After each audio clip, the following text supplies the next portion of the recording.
What's going on, man? It's your boy Jay Holley, and we are back for another episode of Unfiltered with Jesse Holley, episode 49. Thank you. You are far too kind. You could have been anywhere in this lovely world during this lovely Christmas holiday season, but I'm so glad you are here with me. I am Jesse Holley, the sports talk equivalent of Braille. People feel me when I speak. You guys know what you got to do. Like, subscribe, hit the notification button. Apple, Spotify, YouTube, Mr. Fourth and Long on Facebook, Instagram, on Twitter. All these places, man. Go out there and make me a part of your everyday life. I want to be a household name. I want to be a part of your household. Listen to me in the morning, in the afternoon, in the car, at the gym, when you're in the garage, when you're at Target. Listen to me at all these special places that you go. Take me with you in your headphones, in your headset, your AirPods, whatever it is. I want to be a part of your life. You guys know how I like to get down, though. I like to give my positivity in the beginning because let's be honest, most of you aren't going to be here at the end. I'm just not for everybody. But before you go, give me 3 listens. Pick an episode. You'll have 49 of them when you see this. About 15 minutes apiece for each episode.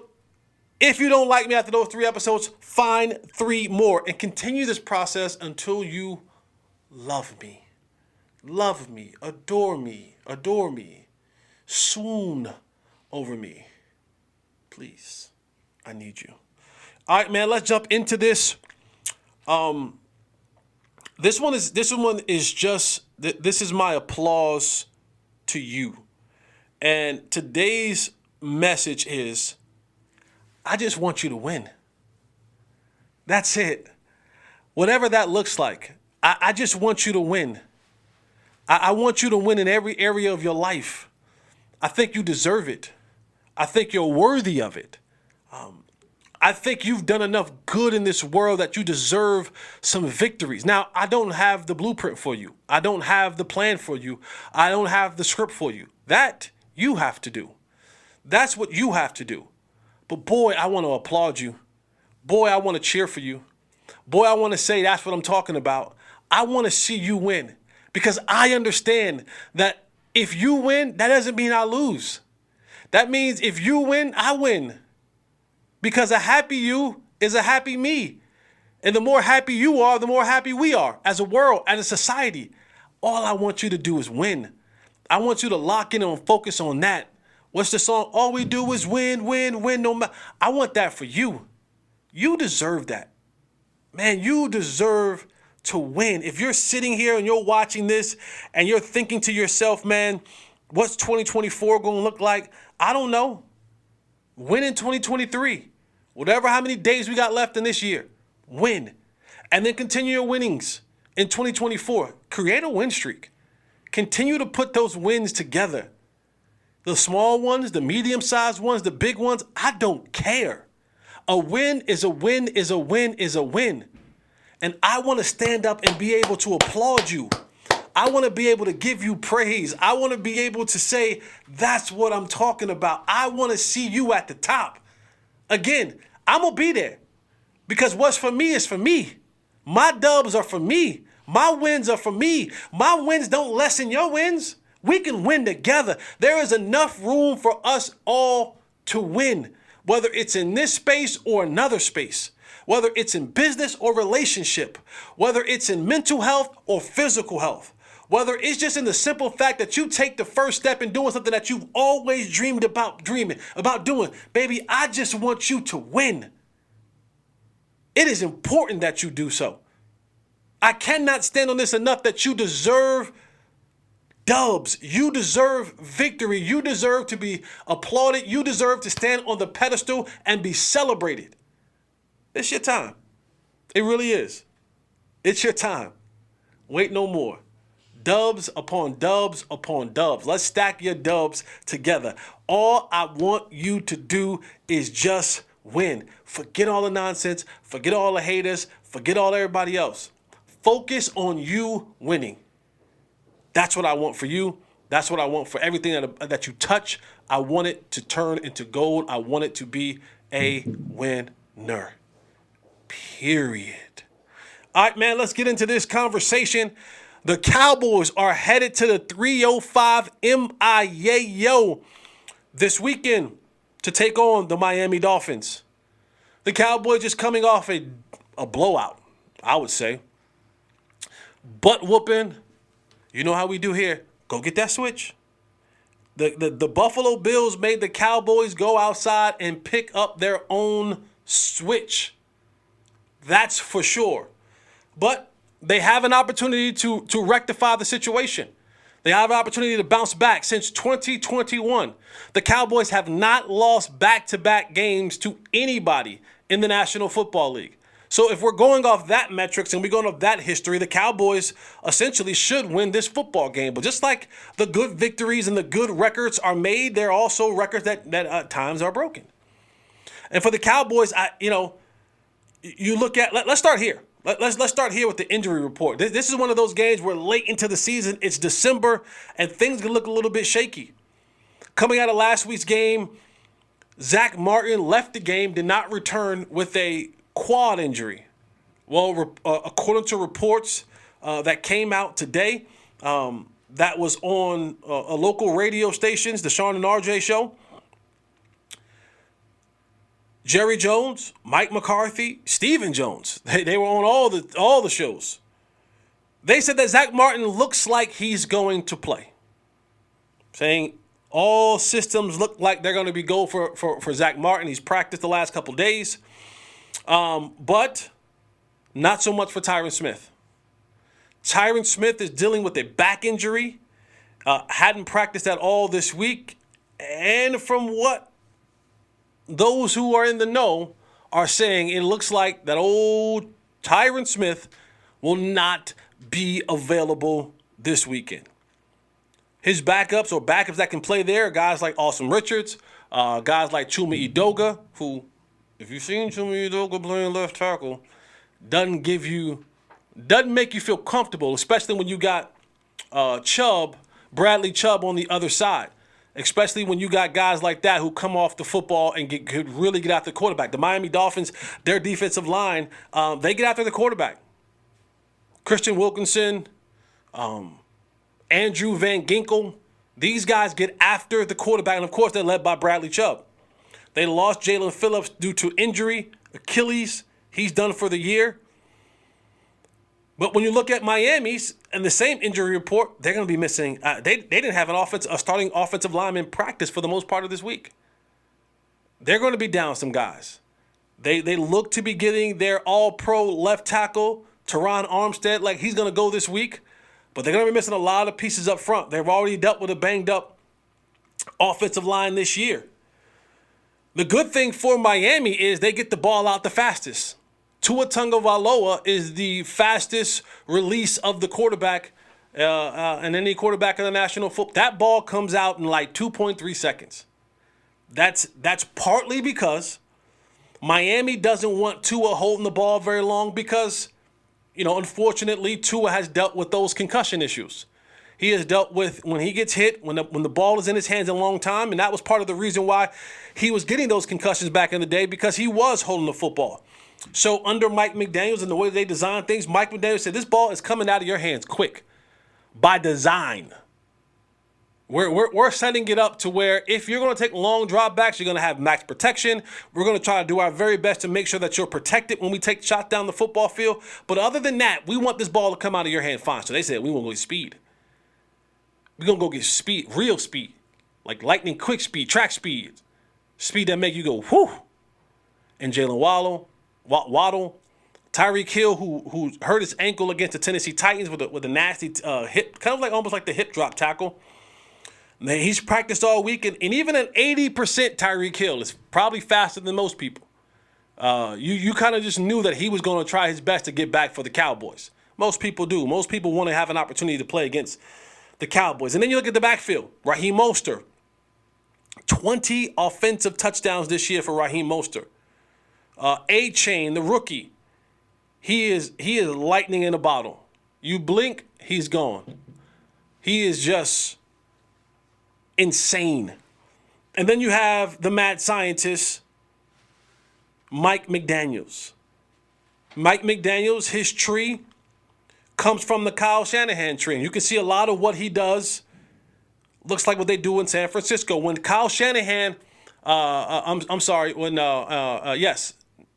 Shanahan, when Mike McDaniels was under Kyle Shanahan, he was the run game coordinator. So a lot of the runs that you've seen over time in San Francisco comes from the mind of Mike McDaniels. All of it comes from the grandfather of it all in Mike Shanahan, who was the longtime Super Bowl winning coach for the Denver Broncos. Talk about the zone running scheme. That was Mike Shanahan. He and the Denver Broncos and Terrell Davis and company and John Elway, they really, really, really had that zone blocking scheme down to a science. So they've taken what the grandfather, the grandfather of them all, Mike Shanahan, what he did in the running game, and they've kind of taken that and they've added like what is the stuff that they put in those cars and make go fast? The NOS, the nitrous oxide. They've put steroids on it. And now they put steroids on it, and they've put guys with extreme speed. You see what Kyle Shanahan does in San Francisco with Christian McCaffrey and Debo and others, and now you're seeing what Mike McDaniels is doing in Miami. And this is the type of game, honestly, ladies and gentlemen, that you hear about this a lot in boxing. It says styles make fights. And this is one of those games where what Miami does stylistically doesn't bode well for what the Cowboys do schematically. Defensively, the Cowboys, they want to play single high safety, man-to-man coverage all across the field. Trust their corners back, trust their corners, and I get it. Deron Bland, 5 pick sixes, 7 or 8 interceptions on the season. Stephon Gilmore, gritty, grizzled old vet, former defensive player of the year when he was with New England. I think they'll get Malik Hooker back this week, so that'll free up Jaron Kearse to move around some, and Donovan Wilson to move around some. But the speed is something that you don't want to spend a lot of what the Cowboys do, man defense. That speed is so unreal. It is so indescribable. And for what the Cowboys do defensively, their style is to get after the quarterback. Well, in addition to what the Miami Dolphins can do in the air with that speed, they also have just that amount of speed in the backfield with A-Chain and Mostert. And they want to get the ball on the edges. Well, what do the Cowboys historically do not do well? We know that stopping the run is one thing, but where? Last week, the Buffalo Bills had over 100 yards rushing the ball on the edges. That means to the outside of the tackle. Well, who does that best in the National Football League? Miami. And not only does Miami do that well, they do the motion. Motion, motion, motion. They are the number 1 football team in the National Football League when it comes to motioning pre-snap. And they don't just motion once. They motion twice. They'll motion 3 times. They'll shift. They'll do all the things that you have to do pre-snap to get you confused. Another thing, the Cowboys defensively just aren't that. They don't communicate well. And I can see that being, that's where they mix you up. When you can't communicate it as fast as they move and the ball is snapped, now guys are running free. Now you're a step or two behind. And that can get really, really ugly for you. The one area where I do believe that the Cowboys have an advantage, and this may play even more or play even a bigger dividends in this game, is because I don't know how many offensive linemen will Miami have, their original starters. They may be down 3 or 4 offensive linemen from their original starters. If that's the case, the thing that the Cowboys do absolutely better than anyone else in the entire National Football League, pressure the quarterback. No one gets more pressures on the quarterback than the Dallas Cowboys. They get after the quarterback. And if they plan on winning this football game, Micah Parsons, whether he's on the ball or off the ball, whether he's in his feelings or angry, He and company are going to have to get after Tua. They're going to have to hurry him. They're going to have to make him speed up his timing. They're going to have to make him feel uncomfortable. And when the opportunity presents itself, they're going to have to put him on the ground violently. Now, I don't want Tua to have a concussion. I don't want Tua to be injured in the sense of anything dirty, but I understand what comes with the game. But Tua, unlike Josh Allen, he doesn't want to be hit. In fact, he don't want no smoke. He wants to get out of bounds. He wants to get down, and rightfully so. He wants to stay in. He wants to be functioning, a human being functioning clearly. Too many more hits to the head for him, and that could be bad. So for the Cowboys, they have to devise a plan. They can't be light in the box. They have to make their mind up. And this is where coaches like Dan Quinn, this is where you make your hay, man. It's one thing, to say, hey, we're gonna do our thing, or whatever. But when it comes time for you to adjust to a circumstance or to a disability that you may have, you kind of really make your name in this league when you're able to make the proper adjustments. And for Dan Quinn, I believe that you can't say to yourself that we're going to play this team man to man like we do everybody else. I just think that's foolish for what they're able to do with that speed. And I know you can probably say, well, we've been doing this way all year long. Well, you shouldn't do it this game. And that's what makes being a professional. Being able to adjust and move things. Now, I'm not saying that you can't play some of it, but you got to give yourself the opportunity to at least compete. Don't give up the ghost early on. You got to show them some too high. You got to show them some shell coverage. That man-to-man stuff that you do single high, I just don't think Deron Bland, I don't think Jordan Lewis, I don't think Stephon Gilmore, they can't run with these dudes. It's tough. And then the guys up front, you have to be willing and committed. Committed. Let me say that again. Committed to stopping the run. You have to be willing to do your job to the max every single play. That's how you beat this football team defensively. So you can't decide to do it on first down and not do it on second down. Because they have the type of speed that if you give them a crease, what Mike McDaniels wants to do is to create these angles. He wants to create, I call, angle advantages. It doesn't necessarily mean that I have to get the block. It just means that I have to create an angle where I can outrun you because they have the dogs to do so. Offensively, Vic Fangio, if you remember that name, he was in the Broncos in Denver. And after the Denver Broncos pretty beat up on the Cowboys pretty good, Vic Fangio came out and he famously said, yeah, we don't play them like everybody else. We got the blueprint. And Dak, in his spicy self this season, came back and said, who said that? And he said, well, that's what Vic Fangio said. He said he might have had the blueprint for the 2021 team, but not for this team. Now that's a statement that I like.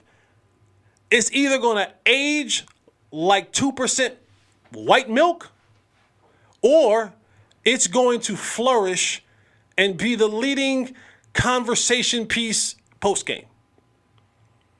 Because if he comes out and he whips that football all around the yard, and they can make T-shirts. Who got the blueprint? Blueprint must have been a journal that his grandkids did. I don't know. The only blueprint we honor or the only blueprint we acknowledge is the Jay-Z album. I don't know what he's going to say. But you can have a lot of twists and turns on that. But if it doesn't go well, that's going to be a meme. That's going to be a meme for your tail come Sunday evening. If Vic Fangio finds a way to go out there and confuse Dak Prescott and he's playing erratic and throwing interceptions and does look like he's in control like he's looked for most of this season, Oh, that comment comes back. And they go, what blueprint? And they go, that one. So it can go both ways. And I'm not mad at the comment. I love confident, spicy Dak. I love the fact that you said this ain't that and that ain't this. We are not the same football team that you beat up on in 2021. We're different. I'm different. So that blueprint might not work for this team. We will find out. But this is one of those games where I think offensively for the Cowboys, you got to do two things really well. Three things really well. I think that you have to run the football really, really well. Now, they're not going to give you much up the middle. But they, just like us, they will give you opportunities on the edge. I love to see some Terrence Steele pulling, some Tyler Smith pulling. Get those big boys out on the edges and let Tony Pollard and company run behind them. I think that's a plan that must be implemented. And I say that because the next thing I'm going to say is you got to convert third downs. If you're consistently 3 and out, that offense will beat you. The Miami offense.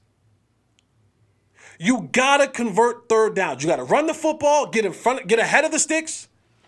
You got to convert third downs, and I think you have to control the time of possession. The Cowboys' best defense is their offense. If you can keep Miami's high-powered offense on the sideline, out of rhythm, out of sync, out of sorts, and you're putting together 8, 9, 10 play drives that are eating up 4 or 5 of actual game time clock, 6, 7 minutes, that 6 minutes of actual game time is in reality darn near somewhere around 15 minutes that an offense is sitting on the sideline. When you add in commercials and timeouts and in between the plays, that 6 minute drive, 7 minute drive, that 10 play drive equates to that offense being on the sideline for 10, 12, 15 minutes. You get cold. You don't have a rhythm. You don't have a good lather. And even the play caller. Play callers like to get in rhythm. I want to have extended drives. I want to see some things. I want to be able to call plays that I know are going to set other plays up. But if I get to a point where I'm not able to do that, then sometimes even the play caller and the players begin to press. And that's when mistakes happen. Because when they don't get many opportunities, they want to take home run shots that haven't been set up. So if I haven't set up the home run shot where I've thrown the ball over the middle of the field, over the middle of the field, over the middle of the field for completions, then that safety just sits back there high. But if I completed that ball to that tight end or receiver over the middle or in spaces that I know that safety eventually is going to bite up, now when I run that route, he goes, man, they got me the last 3 times. He jumps up, and that's when you hit him over the top. See, that's setting plays up. But if you're on the sideline because the Cowboys have had extended drives, you don't get a chance to allow the rhythm of the play setup. So you begin to press. The quarterback presses, the receiver presses. Now everybody wants to go out there and hit a home run. And that offense, you can call that offense the Barry Bonds offense, the Sammy Sosa offense, the Mark McGwire offense, the Aaron Judge offense, because everyone is a home run hitter. Waddle, Hill, Mostert, HN.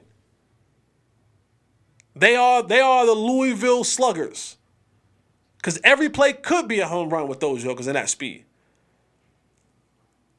And this is, now, if Dak goes out there and he's 375 yards and 3 touchdowns, and I'm all for that. I don't know if that's going to happen the way that this team plays defense. And the Cowboys have not been as high-powered as you like them to be on the road. So that's going to be a concern.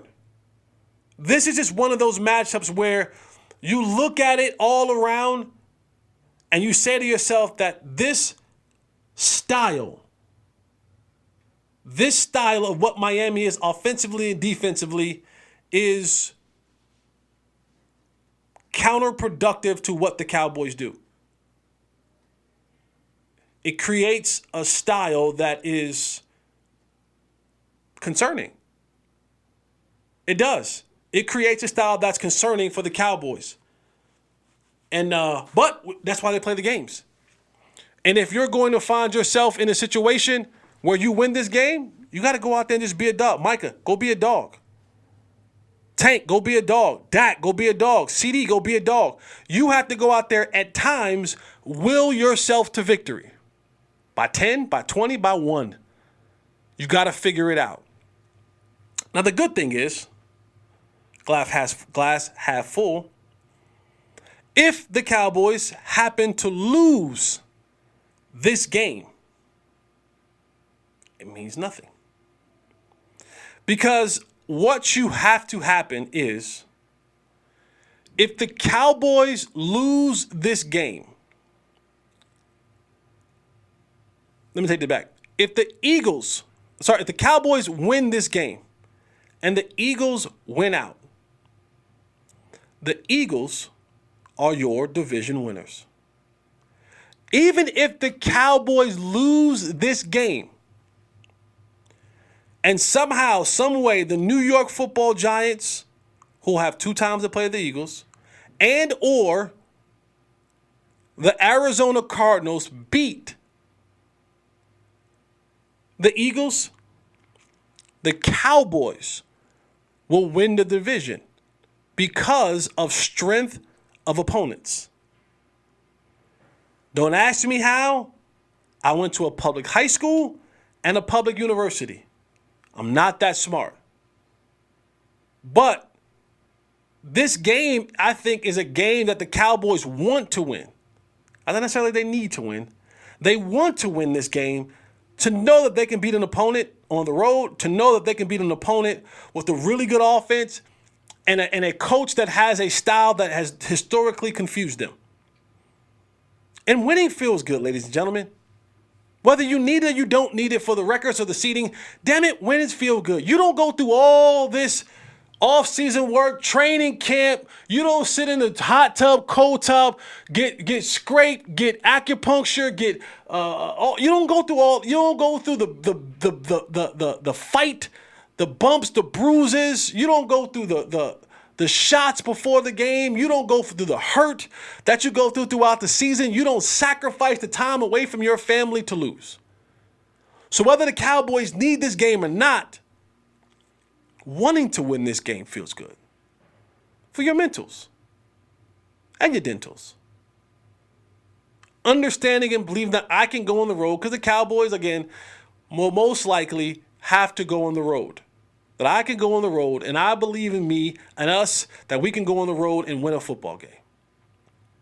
But we shall see. I'll give you my prediction of what I think this game will be, but it'll be an interesting one. It will be an interesting one, and I look forward to seeing it. See if we'll have Micah off the ball a little bit. Maybe, maybe not. Who knows? I know Micah don't want to play off the ball. I know why Micah don't want to play off the ball, but that's a conversation for another day. I know why. He don't want that smoke. Not that I'm saying he don't want to tackle nobody. It's a lot of responsibility playing off that football. See, when you're on the edge, I go forward. But I won't be a hypocrite. I've long said, and I'll continue to say this.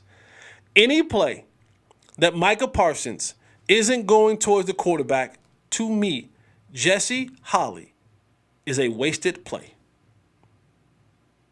That's just me. It's a wasted rep for Micah Parsons. If he's not going to get the quarterback or headed that way, it is a wasted rep for Micah Parsons, in my humble opinion. So, I get it. All right, man, let's get into these NFL scores. Go around the sports world. I give you my picks for the week. We already had Thursday night football happen. Let me tell you this, ladies and gentlemen. The Saints lose to the Rams 30-22. Rams dangerous team. I'm glad the Cowboys got the Rams out the way earlier this year. Rams dangerous team, man. I'm just saying, Rams are going to be a tough out with ever and whoever they play if they get into the playoffs. I'm telling y'all, if I believe the children are our future. I believe if there is anyone, and you guys know where I stand about the 49ers. if there's anyone who can give the 49ers a little bit of smoke, styles make fights. I'm telling y'all, styles make fights. The Rams. It's the Rams. You heard it here first. Maybe you didn't hear it here first, but I'm saying it. If there's anybody who can give the Niners a little bit of run for their money, it's McVay, it's Matt Stafford, and I'm just saying. Quick little fun fact. Matt Stafford was the quarterback when he was the quarterback in Detroit when Megatron had the record of 1947 that one year. He was also the quarterback for who? Cooper Kupp when he won the Triple Crown. And he's going to be the quarterback for Puka Nacua, who most likely needs 147 yards to break the all-time rookie receiving record in the National Football League. If you're a receiver, you want to be around Matthew Stafford. All right, let's go. Bengals, Steelers. A lot's happening in Pittsburgh right now. Ryan Clark, who is a former Pittsburgh Steeler, who is a lover and fan. Let me take that back. Who is a fan and has mad love for Coach Mike Tomlin. I do too. He said that Mike Tomlin should take his talents to South Beach. Not literally South Beach, but should take his talents elsewhere. He thinks Mike Tomlin, he said, like Andy Reid, when he left Philadelphia, it wasn't that he couldn't coach anymore. It was just that his time had run out there. Pretty interesting. Because it's starting to feel like things aren't going the way that they need to go in Steeler land. They take on the Bengals, division game, right? Division game in Pittsburgh, PA. But I think the Steelers respond. I think Mike T rallies the troops. I think he is one of the greatest leaders that we've seen in the National Football League. I think he gets the Steelers together. And they take on Browning and the Cincinnati Bengals and win. Give me the Steelers over the Bengals in Pittsburgh. Bills, Chargers. I unpacked the Bills. I unpacked them. Now, Bills, don't you make me a liar. I unpacked you, but like my grandmother used to tell me, she didn't bring me in this world. She brought my mother who brought me in this world. But she would always say, I brought your mother that brought you in the world, and I'll take you out. So, Bills, I unpacked you. But if you go out here to California and you lose to the Chargers, I will unpack you. I will pack you back up. Give me the Bills over the Chargers in California. Colts, Falcons, Minshew Mania. Give me Gardner Minshew beating the Atlanta Falcons. They're going to fire my friend. They're going to fire my former teammate. I know they are. Arthur Smith was my former teammate at UNC. They're going to fire him. Anytime the ownership starts giving you this resounding support, like if I'm a coach, I never want the ownership to go, boy, we stand behind him. Boy, we support him like you've never seen before. That is the death kiss. When they start saying that publicly, well, we support him. We stand behind him. Boy, they are changing your address as they speak. HR has written up your letter of eviction and of termination. Give me the Colts over the Falcons in Atlanta. Seahawks, Titans. Geno Smith might come back. Geno Smith might not be back. They may say we're going to keep rolling with Drew Lock. I like Drew Lock. Drew Lock, he talked that talk. I like Drew Lock. He got a little soul to him. He might be invited to the cookout. I know y'all be like, y'all just can't invite anybody with a little soul because they know a little Jeezy rap to the cookout. I like him. Even though they cost me a steak dinner. Give me the Seahawks over the Titans in Tennessee. Lions, Vikings. I'm still riding. I'm riding for your MCDC. It's gonna be a lot of road victories this week. Give me the Lions headed up to Green Bay to Minnesota to beat the Vikings. Commanders, Jets. Ill. But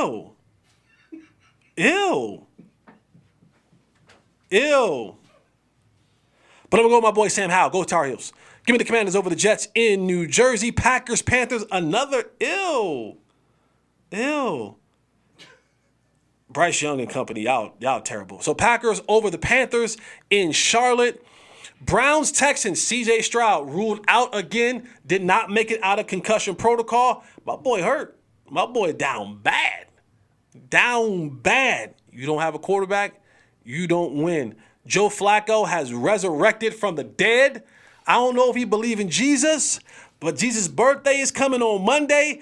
Jesus raised Lazarus from the dead, and he has raised Joe Flacco from the dead. Joe Flacco and that tenacious Browns defense take out the Texans in Houston this weekend. The Jacksonville Jaguars taking on the Bucks. I saw a really interesting stat. And it's funny how one person gets love and the other person gets hate. Trevor Lawrence, for all of who he was supposed to be in this league, he was supposed to be sunshine. He was supposed to be the next thing to take this league by storm. He was supposed to be the chosen one. And he had some moments where he took his team and really, but that curl ain't always quite curled all the way over. I saw a stat that was crazy. Trevor Lawrence, and Danny Dimes have some of the same similar numbers when you look at the number of games that they played in their career. Damn near looks identical. And we are ready to kick Danny Dimes in the nuts. We are ready to pack Danny Dimes up. Y'all want to give Tommy DeVito the Statue of Liberty. Y'all want to re-gift the greatest Christmas gift, the largest Christmas gift ever given. Y'all want to re-gift the Statue of Liberty and give it to Tommy DeVito. Yeah, he's all right, let me go. Jags, Bucks, Tampa, Florida. I don't even like Baker Mayfield, but give me the Bucks over the Jags and Tampa Bay. Cardinals, Bears, another ill game. I've already packed Justin Fields and the Bears up, so I will continue to do so. The Cardinals, who are playing this sneaky game. They're playing this sneaky game of, hey, we want to compete. Hey, we want to go out here and do well. But boy, we don't want to go too far in that draft. We don't want to start winning games in that draft. We start moving out of that top. So I still take the Cardinals winning over the Bears in Chicago. Probably going to be cold. I hope Collar brought his coat. Game of the week, Dallas Cowboys take on the Miami Dolphins. I know I got my Cowboys hat on today. It's going to be 76 degrees. Sorry, Cowboys. This is a style of fight that you don't fight well in. You just don't. And I know. You don't lose 2 games in a row. You're locked in, you're focused. Miami's offensive line is banged up. If they can get after Tua, it'll make it very, very, very interesting. But I got the Miami Dolphins beating the Dallas Cowboys. Sorry. I just feel like this fight is the style that y'all is not really to fight in. Patriots, Broncos. Give me the Broncos over the Patriots in Sunday Night Football. And then Monday Night Football, the Raiders. This is going to be fun, y'all. I'm here is what you hear Patrick Mahomes yell to Max Crosby. I'm here. They don't like each other. Patrick Mahomes does not like Max Crosby. Max Crosby does not like Patrick Mahomes. And when you hear that meme of that like Kermit the Frog verse, I'm here. That's Patrick Mahomes yelling at Max Crosby on the field. Interesting game. That's a noon game, Christmas Day. Ho, ho, ho. Give me the Chiefs over the Raiders in Kansas City. Then you got Giants, Eagles. All right, now. I get it. Tommy DeVito, congratulations. You come from nowhere, from the land of obscurity. You from Jersey, though. Shout out to you. And you make it on the scene. And you win 3 games in a row. And now the Tommy DeVito craze has happened. This is what I love about New York.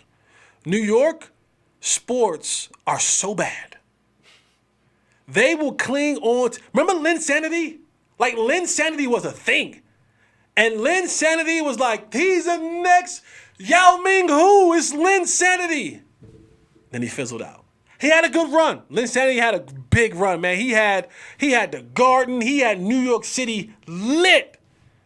Now Tommy Cutler is doing the same thing. Lost last week, but prior to that, 3 wins in a row.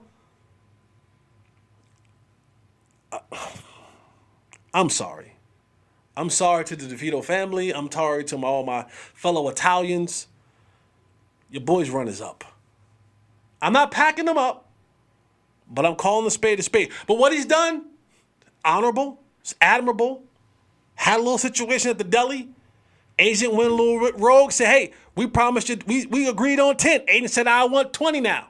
It was 10 when he was a backup, and he won 1 game. It's 20 now that he won 3 games in a row. Well, he made it right. He went over there, and they had the publicity. It was all over the news and the papers in New York City. Darren Rovell said it was like a $1.9 million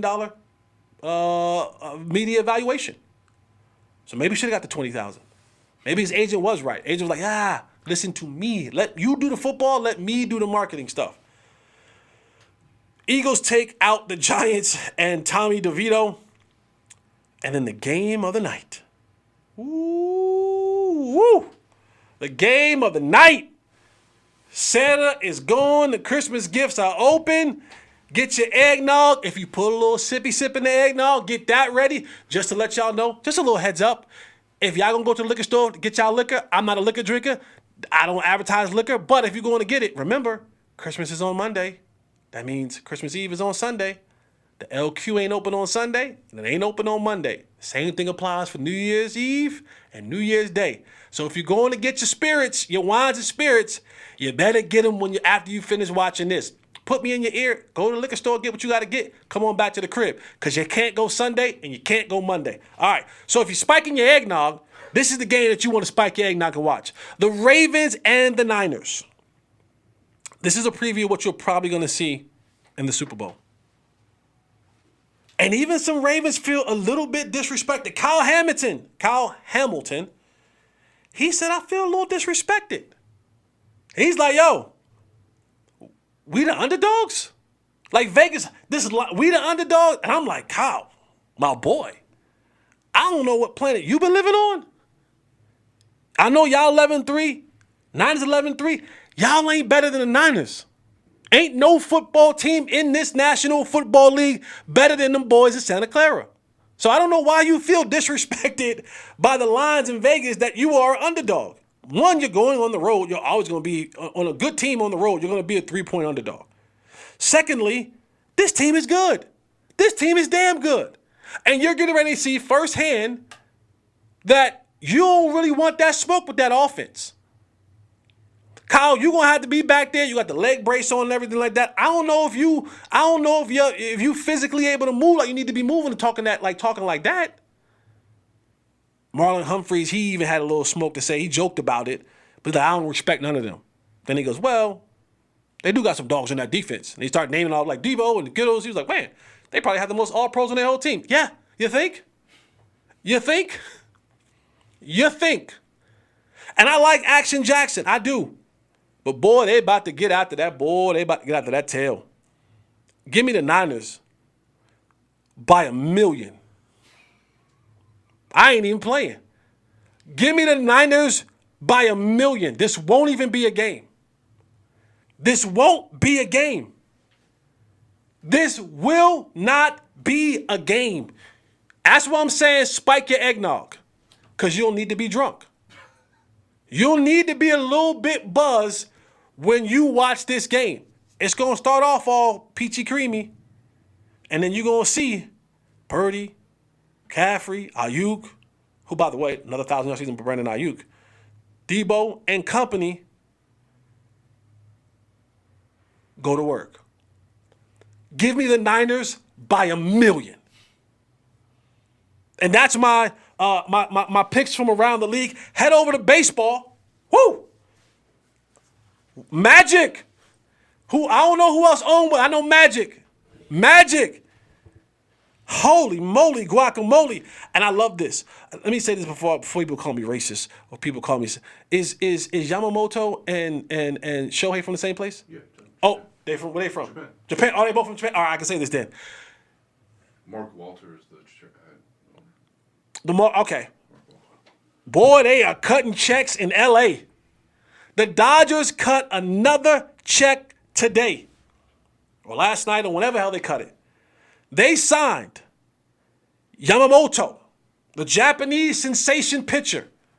12 years, $325 million,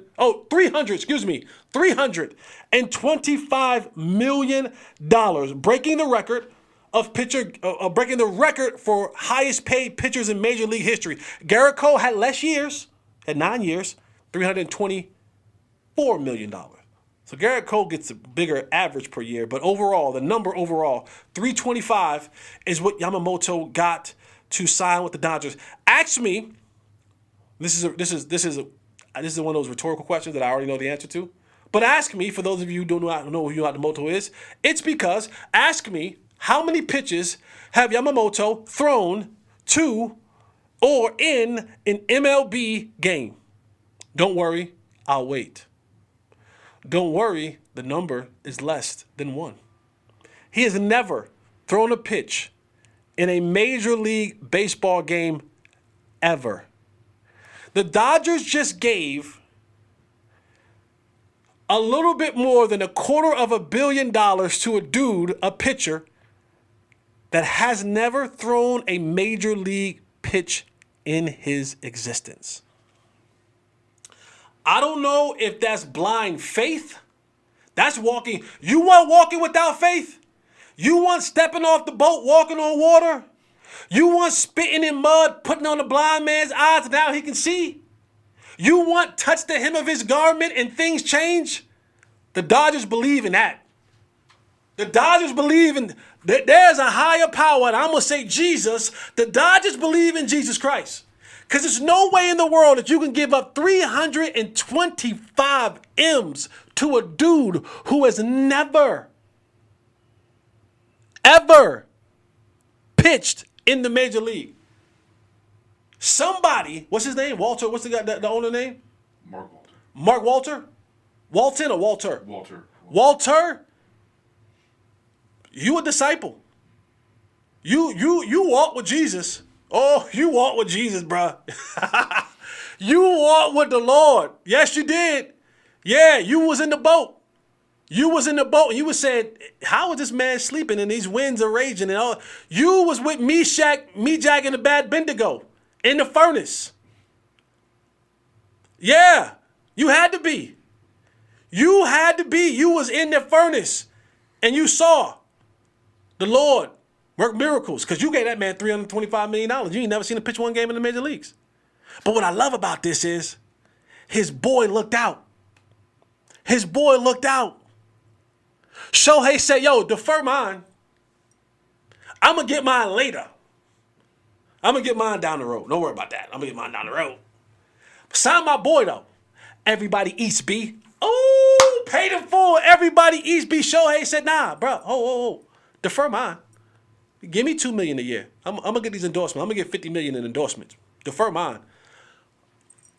My boy, though, hit him up front. Shohei said everybody eats, B. And now the Dodgers have just about over $1 billion in total contracts between Freddie Freeman. Just them two. Yeah, well, you think about it. Hell, just the boys from Japan. When they said coming to America, oh, that's just the boys from Africa. Just the boys from Japan. They got $1 billion in the joint, boys from Japan. Japan eating. You know you got to pay Japan over there. Japan don't let you just come over here. Japan like, yo, you pay us, the government, then you pay him. Japan eats. They like this. Nah, you ain't just taking our prospect over America, not giving us nothing. Nah, Dang. I will say this. The Dodgers, it is an epic failure. If you pay all this money and have all this talent, Mookie Betts, if you have Freddie Freeman, you have three, I should say unanimous, but you have 3 MVPs on your roster right now. Freddie, Mookie, and Shohei. 3 of the best and talented players in all of baseball. If you somehow, some way don't have a dynasty, if you don't win at least 2 championships in the next 7 years, boy, what a failure. And I don't care what the numbers say. Because here's what you can't sell me on. You can't sell me on the fact that, but we have these players and we're going to be the face of baseball. Baseball doesn't advertise you guys good enough. Remember, Shohei was at the Monday Night Football game, right, against the Rams. They parading Shohei around like Shohei just got here from Japan. Shohei been in LA for 6 years. They show him on TV at the Rams game. They got jerseys. He's in a suite. Folks coming up too. He been in LA already. Remember, he was down, was it I-9, I-10? He was down to I-5. I don't know what the highway is. He was down with the Angels. Oh, by the way, he was with the Angels with probably the most skilled baseball player in baseball history, Mike Trout. And he didn't get that kind of love. So don't tell me, that all these guys together, baseball doesn't do a good enough job with promoting their stars, with making their game more recognizable with the casual fan. So if you're not winning championships, Dodgers, it's a failure. It is a failure. Because you can't tell me that, we're in the LA market. Yeah, Shohei was in LA. He was in LA. Mike Trout was in LA. We don't know him. We know him, but we don't know him. We don't know him. Mike Trout, if Mike Trout came to Dallas right now, walked in the Galleria Mall, he can go in and out of stores, and probably most people won't recognize him. I firmly believe that. LeBron James can't. Steph Curry can't. Dak Prescott can't. CeeDee Lamb can't. There's a bunch of guys who can't do that because their leagues promote them. They're the faces. But we'll see. We'll see. Two out in these last 2 in the NBA. The Pistons.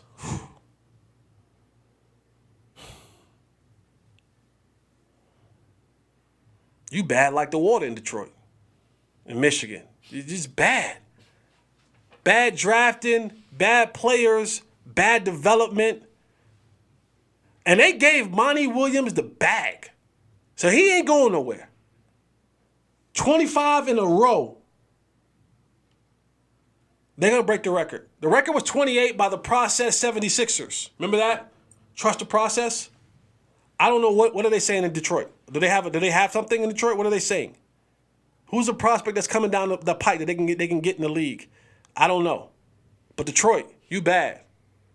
You better go over there and see if you can't do a master class for Dan Campbell and figure out how to turn this thing around. Detroit is bad. Ja Morant is back. But Ja Morant is back, and you know what? Here's what the league hates. The league hates the fact of the matter is that Ja Morant and Anthony Edwards are most likely going to be the face of the NBA. When Steph goes and LeBron goes, those 2 young stars, one likes to pull out, the other one don't like to pull out. You got 2 stars, one ain't pulling out, the other one always pulling out. And those 2 young stars. I'm just saying. But they're going to be the face of the NBA. Ja Morant is electric. He is. He is box office. The first game he comes back, drops 30 and a game winner. That's what dreams are made of. The NBA can't ignore that. They have to put that out there. As much as they don't want to be burned again by Ja Morant pulling out the blicky, they look up and they go, we got to put that on TV. He's box office. As much as they don't want to be burned by Anthony Edwards, not pulling out the blicky, his blicky, his team's number 1. His team has the best record in the NBA. You got to put that on TV. You got to put some marketing dollars behind that. These two young dogs are the face, or they're not they will be the face of the NBA. And there's really nothing the NBA can do. You might try to add a little Chet Holmgren in there. Try to add a little Wemby in there, but they ain't winning. They're not box office enough. These two young dudes, Blicky in and Blicky out, they are the stars of the NBA. They are the future of the NBA. And they both can play. And the NBA is handcuffed because they are so electric. They have no choice but to put them on the marquee, the Christmas games, the primetime games, the TNT, the NHB. They have no choice. They're that good. And if you don't put that product out there, which I don't think the NBA will do, I think they're smarter than that, you have to just hope and pray. Y'all better get with Walters in LA and go to church and pray. Because that's a praying man. That man gave $325 million to a dude who ain't never played in this league before. Y'all better get with Walters and go to church. Adam, get with Walters. Go to Sunday service. Pray up. Your hope and prayers is in those two dudes. Ja Morant, Anthony Edwards. Those dudes are the face of the NBA. And they both make some questionable decisions. Absolutely. But make no mistake about it. Box office, superstars. Got to deal with it. Y'all better pray. All right, man, that's it for me. I'm out of here. I want to wish you all a very Merry Christmas, Happy Holidays. Spend some time with your family. I'm a part of your family, so spend some time with me. Like, subscribe, hit the notification button, like all the comments, share it in the group chat, share it in the family chat. Wrap Unfiltered with Jesse Holley up, pack me up, and put me in a stocking stuffer. Stocking stuffer. Put me in a gift. Put a bow on Unfiltered. Put me under the tree. All right? Put me in a car with a little cash. Give me off to some people. Let them know about me. We outside. We outside, even on the holidays. We outside. I appreciate you all, man. Thank you guys so much. And remember, I just want you to win, baby. That's it. That's it, man. Like Al Davis used to say back in the day, win, baby, win. That's what I want for you. You deserve that. You worked hard enough for it. It's time to pay dividends. Win, baby, win. I'm out of here, man. Remember, never let anyone tell you that their life is better than yours, because it is your life, especially that winning life. Eliminate the contingencies. I'm out!